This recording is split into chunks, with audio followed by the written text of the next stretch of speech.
कित्येक वीर मूर्छित पडले म्हणूनच शताननाचा प्रतिकार करण्यासाठी आमची पावलं पडली.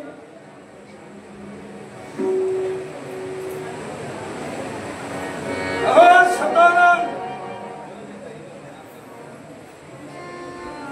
अहो शतानन हे शब्द वैरी पक्षातून कानी आले. कारण अहो शब्द ऐकणं हे फार दुरापास्त झालं. कारण शत्रू पक्षात जो उभा राहतो तो एकेरी नावानेच बोलतो.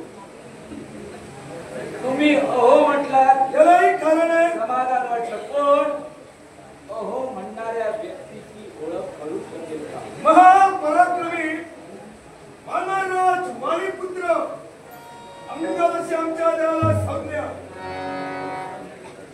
लाज वाटत नाही नाव सांगायला? लाज वाटत नाही कुणाला? तुला का म्हणून? ज्या बापाचं नाव घेऊन तू स्वतःचं नाव सांगितलं, स्वतःची ओळख सांगितली, तरी लाज वाटायला लागली. ज्या पित्यापासून माझा जन्म झाला या पित्याचं नाव मी स्वाभिमानानंच सांगितलं. यात लाज वाटण्यासारखं काय आहे? पण स्वतःच्या पित्याचा स्वाभिमान सांगण्यासाठी तू आता इथं कुणाच्या वतीनं आलाय? राघवाच्या वतीनं. त्या राघवानं म्हणजे रामानं तुझ्या बाबतीत काय केलं? तुझ्या बापाच्या बाबतीत?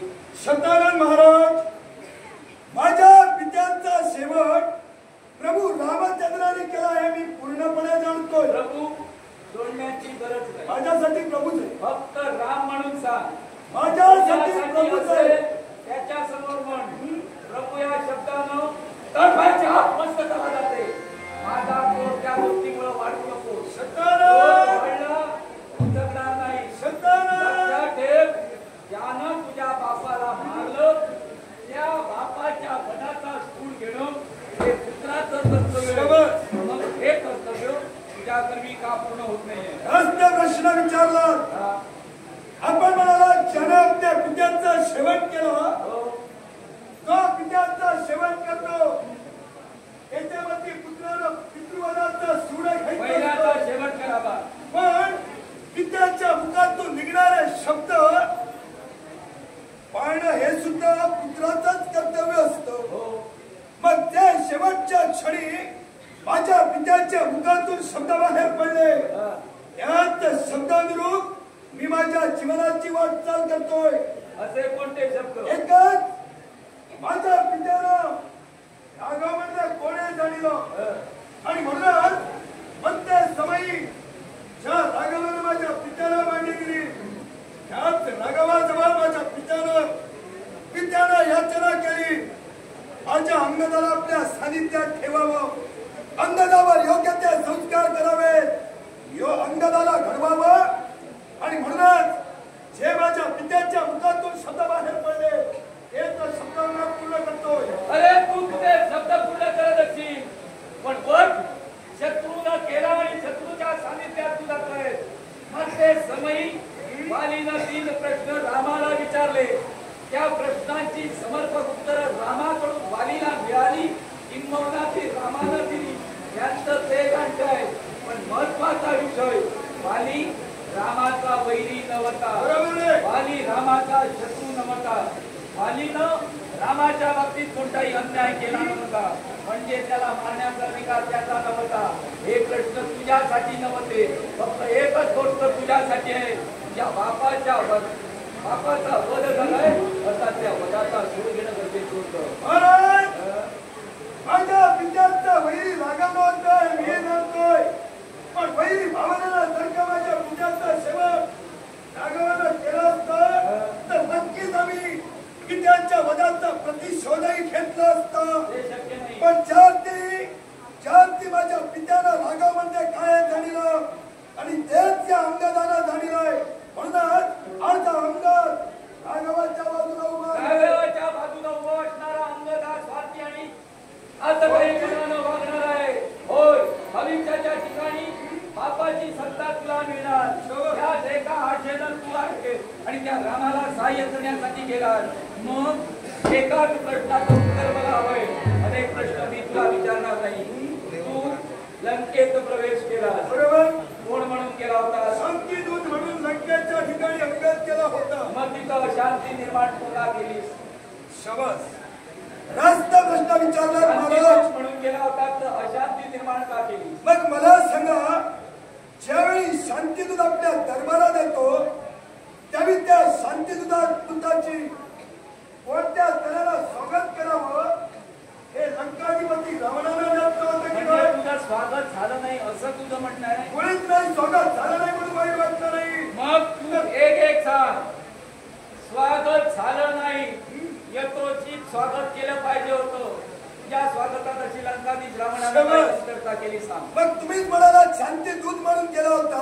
मग शांतीदूत केल्यानंतर तिथं काय करावं हे मला ज्ञात नव्हतं. काय विचारलात हो ना? साहजिकच आहे. बघा, एका राजकर्त्याला आपल्या दरबारात शांतीदूत आल्यानंतर त्यांचं वक्तव्य ऐकून घ्यावं आणि योग्य तो संदेश पाठवावा हे रावणाला कळत नव्हतं. पूर्णपणे रावणानं ऐकून घेतलं.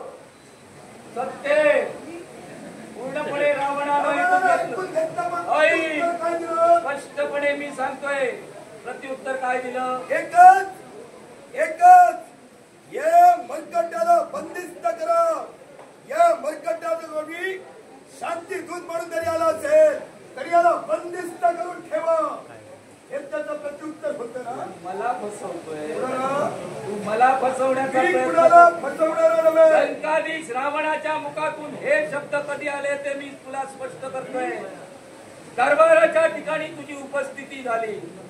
लंकाधीश रावण उच्चासनावर बसलेला होता आणि त्या उच्चासनावर बसणारा लंकाधीश रावण याच्या समोर तू शांतीदूत म्हणून गेला. बरोबर. आणि तो शांतीदूत पाहता क्षणी लंकाधीश रावणानं तुला सोन्यानं मडविलेलं सिंहासन दिलं.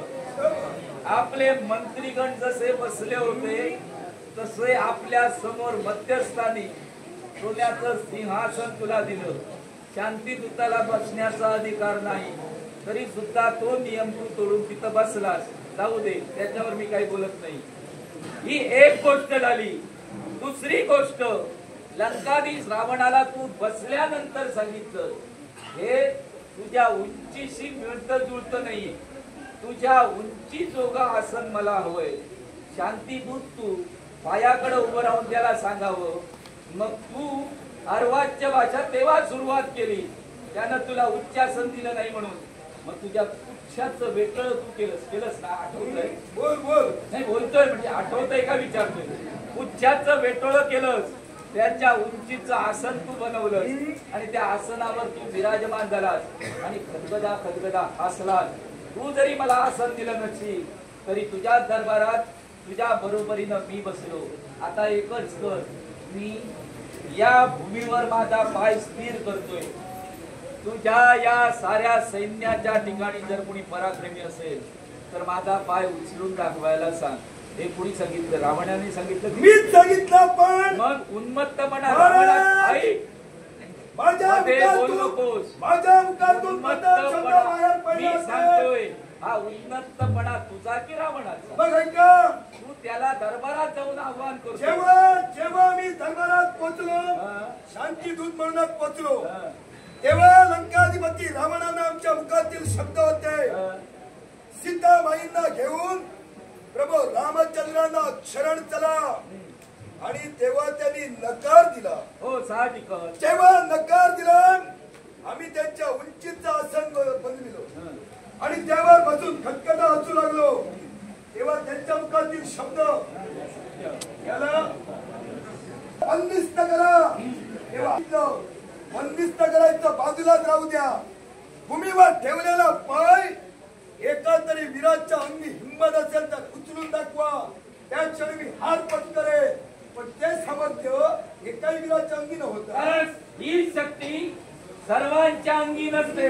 ही शक्ती फक्त तुम्हा तिघांच्याच अंगी आहे. बरोबर. जमिनीवर पाय स्थिर करून घट्ट उभं राहण्याची शक्ती एक तुझ्या अंगी, एक आपणला याच्या अंगी आणि तिसरा तो हनुमंत. बरोबर. या तिघांच्याच अंगी आहे. प्राणविद्या असं त्याला म्हणतात. प्रथमच सांगायला हवी होती. ही शक्ती तुम्हा तिघांच्या अंगी आहे, ती प्राणविद्या. आणि या प्राणविद्येचा योग्य करून ते करू शकला अर्थात याच्यात तुला मोठेपणा नाही. शब्दानं लंकाधी महाराज. रावणाचा किरीट भूमीवर पडल्यानंतर तू हसलास आणि पळून आलास. शब्दानं महाराज आपल्या जवळ असणाऱ्या विद्येचा उपयोग कुठं आणि केव्हा कसा करावा हे ज्याला कळतं तो तिचा योग्य वेळी उपयोग आणि करणं. तीच विद्या आम्ही जाणून घेण्याचा प्रयत्न केला. अर्थात ही विद्या तुमच्याकडे असल्या कारणानं लंकाधीश रावणाला नतमस्तक करण्याचा प्रयत्न केला. मला नतमस्तक करून देणार नाही. जे तुमच्या बंधूंच्या बाबतीत घडलं ते तुमच्या बाबतीत घडल्याचं वाटत असेल त्याला राघवानं स्मरण ठेवा.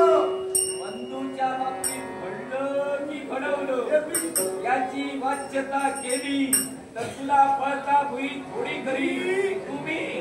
तुम्ही धर्माचे पुरस्कर्ते नाही.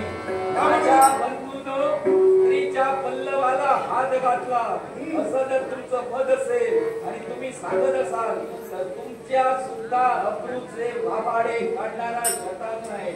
प्रत्येक गोष्ट प्रत्येक साधी स्पष्ट